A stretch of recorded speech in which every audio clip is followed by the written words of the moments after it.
नमस्कार, सलाम दोस्तों। मैं एसपी चावड़ा आज आपके सामने standard 12th Gujarati second language उसका चौथा चैप्टर जिसका नाम है नारायण हेमचंद्र आपके सामने रखने का प्रयत्न कर रहा हूँ। इस लेसन के लेखक का नाम है महात्मा गांधी जी। दोस्तों, इस लेसन को पढ़ने से पहले हम इसके जो लेखक हैं महात्मा गांधी जी उनके बारे में कुछ परिचय प्राप्त करने का प्रयत्न करेंगे। चैप्टर 4 नारायण हेमचंद्र, उसके लेखक है गांधी जी। गांधी जी का जन्म 2/10/1869 और अवसान 30/1/1948 में हुआ था। अपना राष्ट्रपिता गांधी जी मोहनदास करमचंद गांधीનો जन्म પોરબંદરમાં થયો હતો।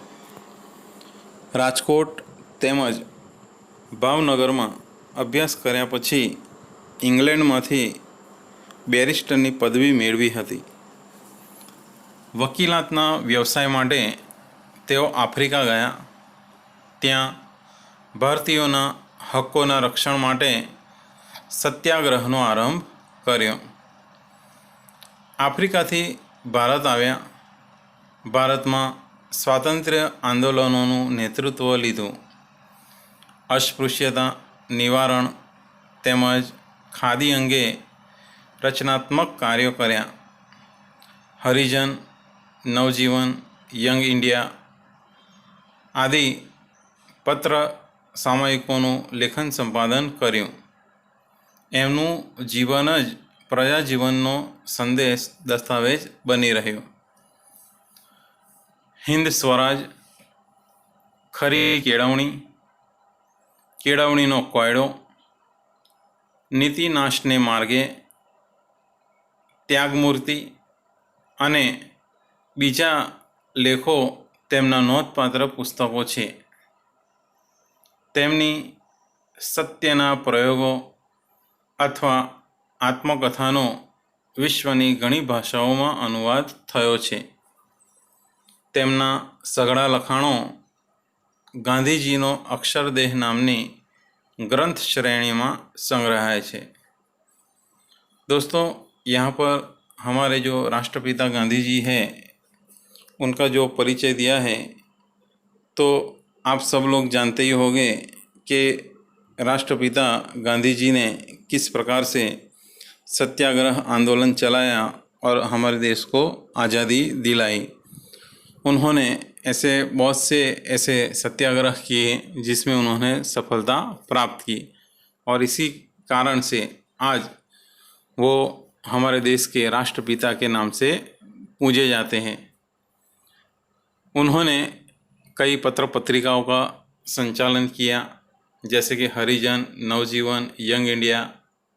तो कई किताबें भी उन्होंने लिखी जिसमें हिंद स्वराज है, खरी केळवणी, केळवणीनो कोयडो, नीतिनाशने मार्गे, त्यागमूर्ति और उनकी सबसे फेमस उनकी आत्मकथा सत्याग्रहना प्रयोगों, जिसका विश्व की अलग अलग भाषाओं में उसका ट्रांसलेट हुआ है, अनुवाद हुआ है।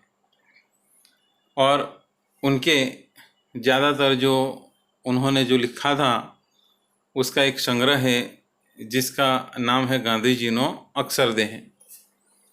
तो इस प्रकार यहाँ गांधी जी ने अपने जीवन में बहुत सारी ऐसी किताबें लिखी थी।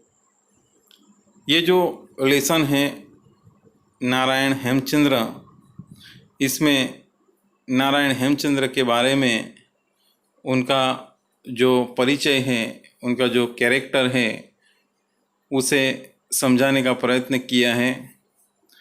इनके द्वारा उन्होंने ये बताने का प्रयत्न किया है कि नारायण हेमचंद्र जो थे वो दिखने में कदरूपे थे, उनका जो पहनावा जो था, उनका पोशाक बिल्कुल विचित्र था। फिर भी उन्हें अपने आप पे बिल्कुल भी शर्म नहीं आती थी।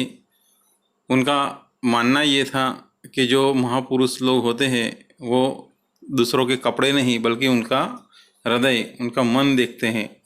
और यही बात गांधी जी को पसंद आ जाती है और उनके दोनों में मित्रता हो जाती है, जिसके बारे में उन्होंने अपनी आत्मकथा में नारायण हेमचंद्र के बारे में लिखा। और उसी का जो अंश है वो यहाँ पर उन्होंने बताया हुआ है, जिसे हम पढ़ने का प्रयत्न करेंगे। अब हम इस लेसन को पढ़ना स्टार्ट करेंगे। आज अरसामा સ્વર્ગીય નારાયણ હેમચંદ્ર વિલાયતમાં આવ્યા હતા. લેખક તરીકે તેમનું નામ મેં સાંભળ્યું હતું. તેમને હું નેશનલ ઇન્ડિયન એસોસિએશનવાળા મિસ મેનિંગને ત્યાં મળ્યો હતો. મિસ મેનિંગ જાણતા હતા કે મને બધાની સાથે ભળતા નહોતું આવડતું. હું તેમને ત્યાં જતો ત્યારે મૂંગે મોઢે બેઠો રહેતો, કોઈ બોલાવે તો જ બોલતો. તેમણે નારાયણ હેમચંદ્રની ઓળખાણ કરાવી. નારાયણ હેમચંદ્રને અંગ્રેજી નહોતું આવડતું. તેમનો પોશાક વિચિત્ર હતો. બેડોળ પાટલુન પહેર્યું હતું. ઉપર ચોડાઈ ગયેલો કાંઠે મેલો બદામી રંગનો કોટ હતો, જેના નેક ટાઈ કોલર ન હતા. કોટ પારસી ઘાટનો પણ દોડ વિનાનો, માથે ફૂમતાવાળી ઊનની ગૂંથેલી ટોપી હતી. તેમણે લાંબી દાઢી રાખી હતી. કદ એક વળિયું, ઠીંગણું કહીએ તો ચાલે. મોં ઉપર સીડીના ડાઘ હતા. ચહેરો ગોળ, નાક નહીં અણીદાર નહીં ચીંબું. દાઢી ઉપર હાથ ફર્યા કરે. બધા ફૂલ ફટાક લોકો વચ્ચે નારાયણ હેમચંદ્ર વિચિત્ર લાગતા હતા અને બધાથી નોખા પડી જતા હતા. यहाँ पर गांधी जी ये बताते हैं कि एक समय वो स्वर्गीय नारायण हेमचंद्र के साथ विलायत में परिचय में आए थे.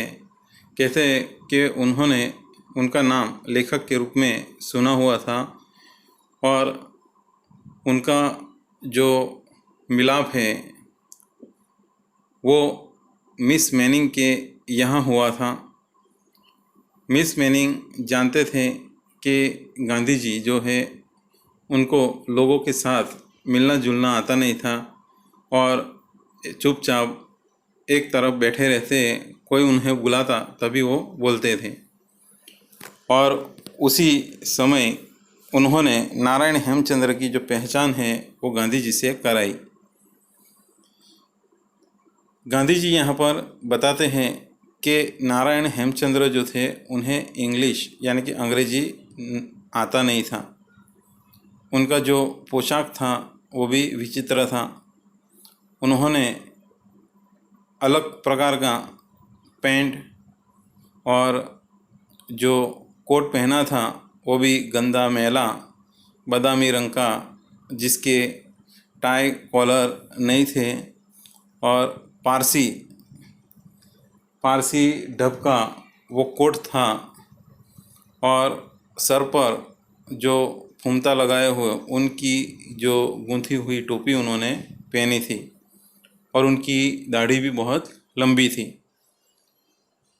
उनके कद के बारे में बताते हैं कि वो कद में बहुत नाटे थे. उनके चेहरे पर दाग दिखाई दे रहे थे. चेहरा उनका गोल था. नाक ना तो ज़्यादा अनीदार था और ना ही वो दबा हुआ. और हमेशा उनका जो हाथ है वो उनकी दाढ़ी पर फिरता रहता था. उधर मिस मैनी के यहाँ सब लोग अच्छे कपड़ों में टिप टॉप दिख रहे थे और उनके बीच में नारायण हेमचंद्र विचित्र यानी कि अलग किस्म के दिख रहे थे। सबसे अलग वो दिखने में लग रहे थे।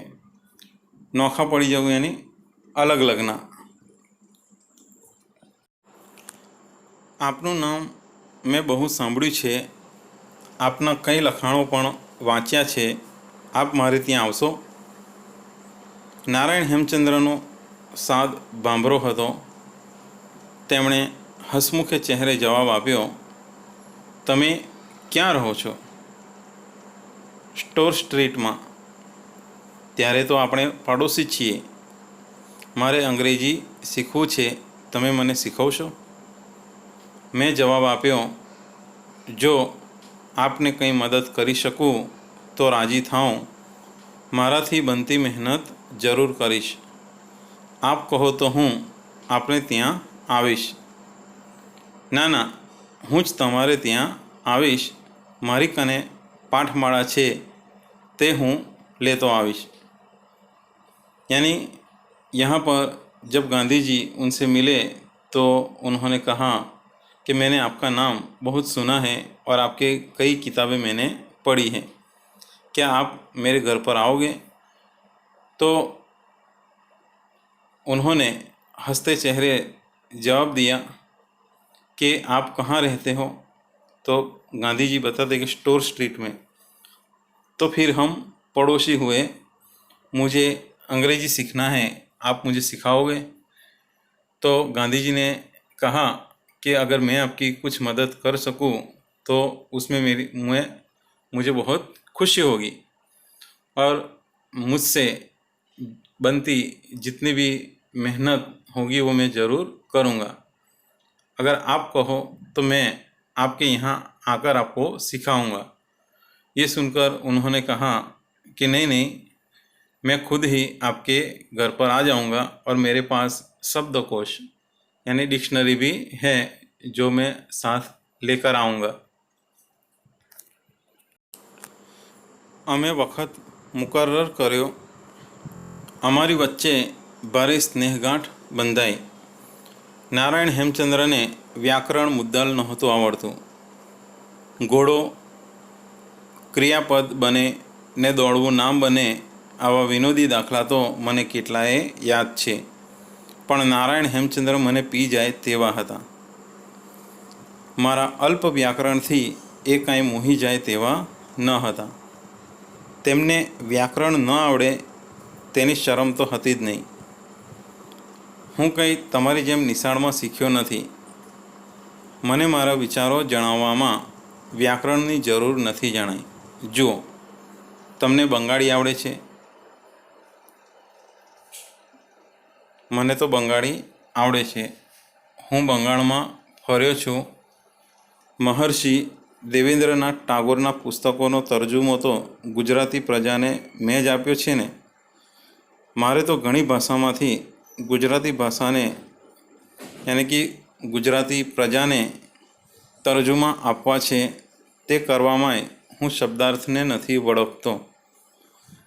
ભાવાર્થ આપું એટલે મને સંતોષ। મારી પછી બીજાઓ ભલે વધારે આપે। હું તો વગર વ્યાકરણે મરાઠી જાણું, હિન્દી જાણું ને હવે અંગ્રેજી જાણતો થવા લાગ્યો। મારે તો શબ્દ ભંડાર જોઈએ। તમે એમ ન જાણતા કે એકલા અંગ્રેજીથી મને સંતોષ થવાનો છે। મારે તો ફ્રાન્સ જવું છે ને ફ્રેન્ચ પણ શીખી લેવું છે। હું જાણું છું કે ફ્રેન્ચ સાહિત્ય બહોળું છે। બનશે તો જર્મની પણ જઈશ ને જર્મન ભાષા सीखी લઈશ। यहाँ पर गांधी जी बताते हैं कि उन्होंने एक ऐसा समय तय किया और बाद में उनके दोनों के बीच में दोस्ती हो गई। नारायण हेमचंद्र को जो ग्रामर था, व्याकरण बिल्कुल नहीं आता था। घोड़ा क्रियापद बने और दौड़ना नाम बने, ऐसे विनोदी जो एग्जाम्पल है वो कितने ही उनको याद है, लेकिन नारायण हेमचंद्र जो थे वो गांधी जी को भी पीछे रख देने वाले थे, यानी वो उनसे भी ज़्यादा होशियार और बुद्धिशाली थे। वो गांधी जी के व्याकरण से इस प्रकार मोहित हो जाने वाले नहीं थे। उन्हें ये जो व्याकरण है, ग्रामर नहीं आता था, उसकी उनको बिल्कुल शर्म नहीं थी। वो गांधी जी से कहते थे कि मैं कभी भी आपकी तरह स्कूल में नहीं सिखाऊं, मुझे मेरे विचारों को दूसरों तक पहुंचाने के लिए व्याकरण की बिल्कुल ज़रूरत नहीं है और कभी ज़रूरत पड़ी भी नहीं है। देखो, आपको बंगाली भाषा आती है, मुझे तो आती है। मैं बंगाल में घूमा हूँ।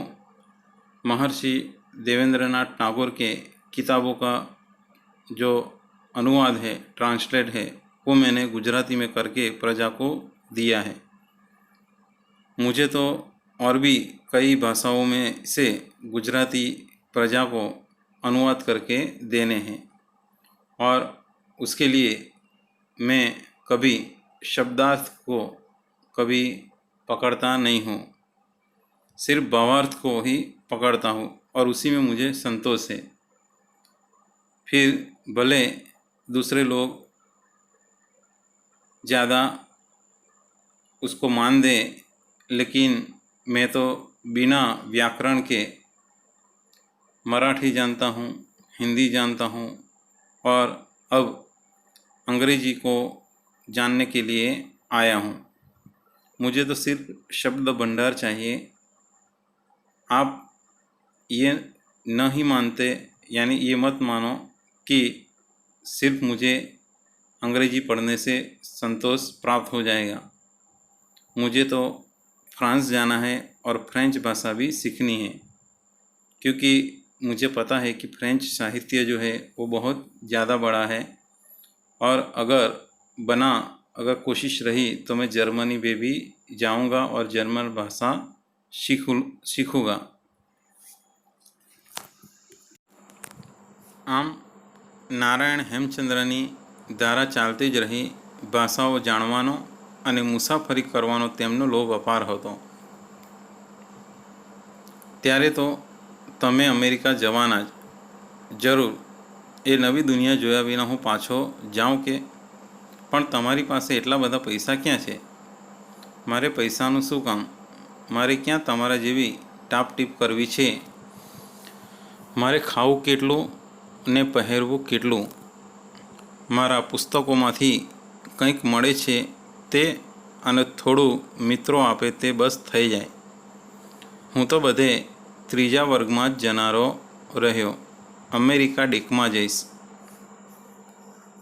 यानी यहाँ पर गांधी जी बताते हैं कि इस प्रकार नारायण हेमचंद्र की जो वाकधारा जो है, बातचीत का जो दौर है, वो चलता ही रहता था, जिससे पता चलता था कि उन्हें अलग अलग भाषाएं जानना और मुसाफरी करना ये उनका लोभ था और ये लोभ अपरंपार था, यानी बहुत ज़्यादा था।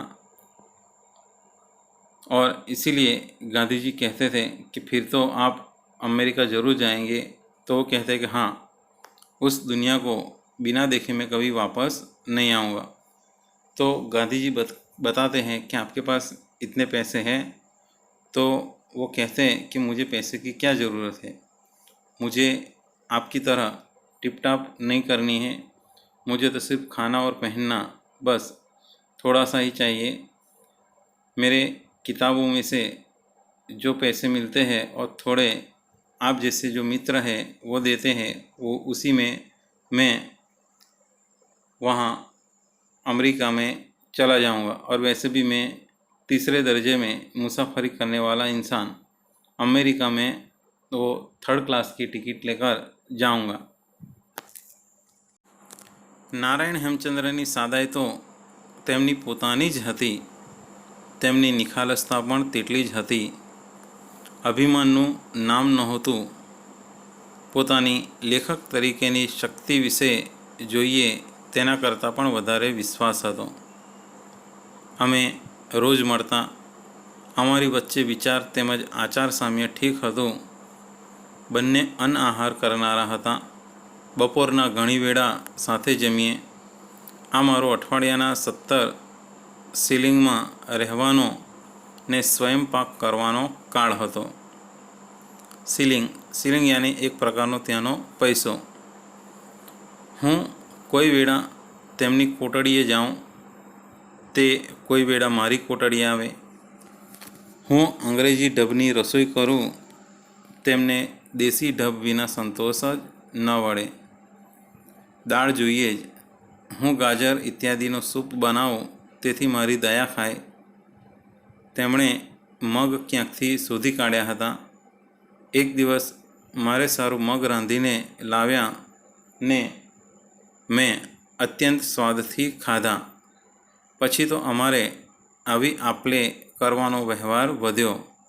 હું મારી વાનગી તેમને ચખાડું ને તે મને પોતાની चखाड़े.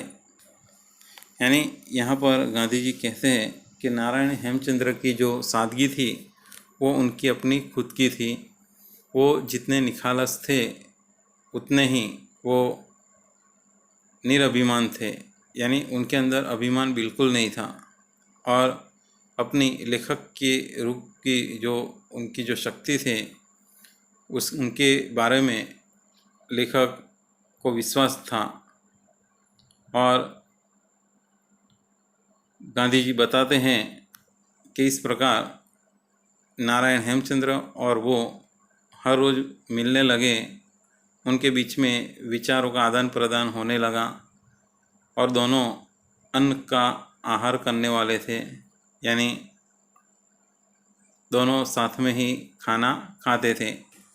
कई बार दोपहर में दोनों साथ में ही खाने बैठ जाते.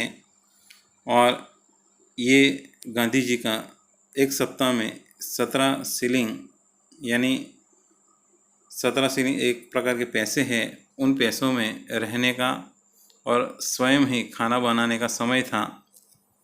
तो गांधी जी कभी कभी उनके घर पर तो कभी कभी वो गांधी जी के यहाँ आते थे. गांधी जी कहते हैं कि वो अंग्रेजी जो ढब थी, पद्धति थी, उस प्रकार की रसोई बनाते. जबकि नारायण हेमचंद्र को देसी पद्धति के बिना उन्हें संतोष नहीं होता. उनके खाने में दाल चाहिए ही. जबकि गांधी जी गाजर का सूप बनाकर पीते तो उनको गांधी जी पर दया आती. इसीलिए उन्होंने वहाँ किसी जगह से मूंग ढूंढ निकाले और एक दिन गांधी जी के लिए मूंग बनाकर लाए, जो उन्होंने बड़े स्वाद से प्यार से खाए. फिर बाद में गांधी जी और नारायण हेमचंद्र के बीच में आपले बढ़ने लगी. वो कभी कभी उनकी बनाई रसोई गांधी जी को चखाते और गांधी जी अपनी बनाई रसोई उन्हें चखाते. तो दोस्तों, आपको मेरा ये वीडियो ज़रूर पसंद आया होगा. दोस्तों, मेरी आपसे एक गुजारिश है कि मेरा ये जो वीडियो है ज़्यादा से ज़्यादा आपके दोस्तों के साथ शेयर करने का प्रयत्न करें. और साथ ही मेरे इस चैनल को भी सब्सक्राइब करने का प्रयत्न करें कि जिससे मेरे जो अगले जो वीडियो हैं उसकी नोटिफिकेशन आपको मिले और सबसे पहले आपको ये वीडियो प्राप्त हो. दोस्तों, आशा है कि आपको और आपके दोस्तों को भी ये वीडियो ज़रूर पसंद आएगा. दोस्तों, मैं जल्द ही आगे का जो वीडियो है वो लेकर आपके सामने उपस्थित होऊंगा. तब तक के लिए आभार, धन्यवाद, थैंक्स.